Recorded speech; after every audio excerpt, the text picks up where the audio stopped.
For women, it's all over the body except the hands and the face. And for men, it's I think all over the body except the arms, the feet, the face, the neck, the head basically, and something else, I'm not sure. For a woman, all over the body except for palm and face. For men, from belly button to the lutut, to the knee. To protect us from harm and to walk more comfortably, peaceful, and it will give you respect to yourself and respect to others as well. First, it was definitely my parents, especially my mom. But then slowly I became more comfortable as I know the reason why and as I understand the rulings of modesty in Islam. My personal ultimate reason for covering aurah is because of Allah SWT rules and regulation. So sometimes hikmah is a delay observation. You just need to experience it, then you will realize that this is hikmah over the thing that Allah command. It's not directly like tutup aurah have a lot of benefit. You need to experience the tutup aurah first and then you will realize the hikmah behind it.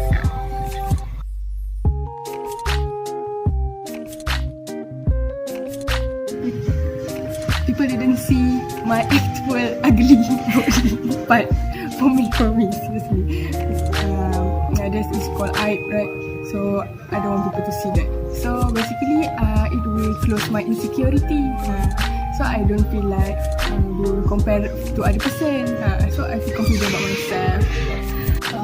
It will make you feel more comfortable going out and dealing with people, especially people that you don't know. For example, if they see you covered up, they won't come near you. You won't be facing any type of discomfort. But the main reason for us to cover is to minimize the effect that we might face from that issue. So you just have to try it, like see what it means to you. Yeah.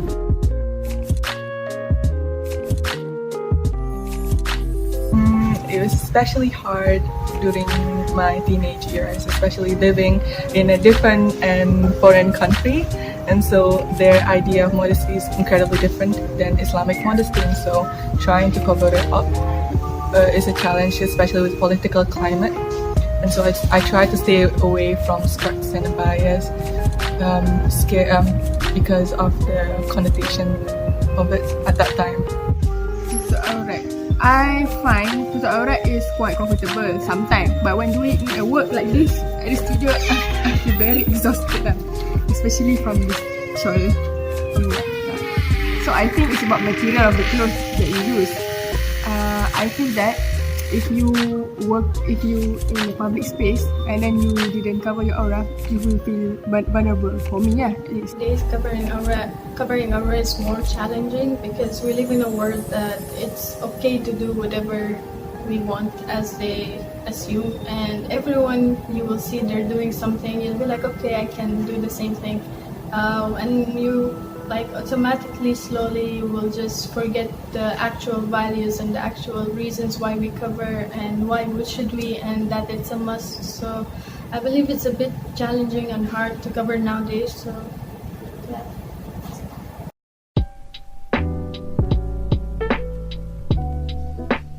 The faith itself in the religion has nothing to do with practicing.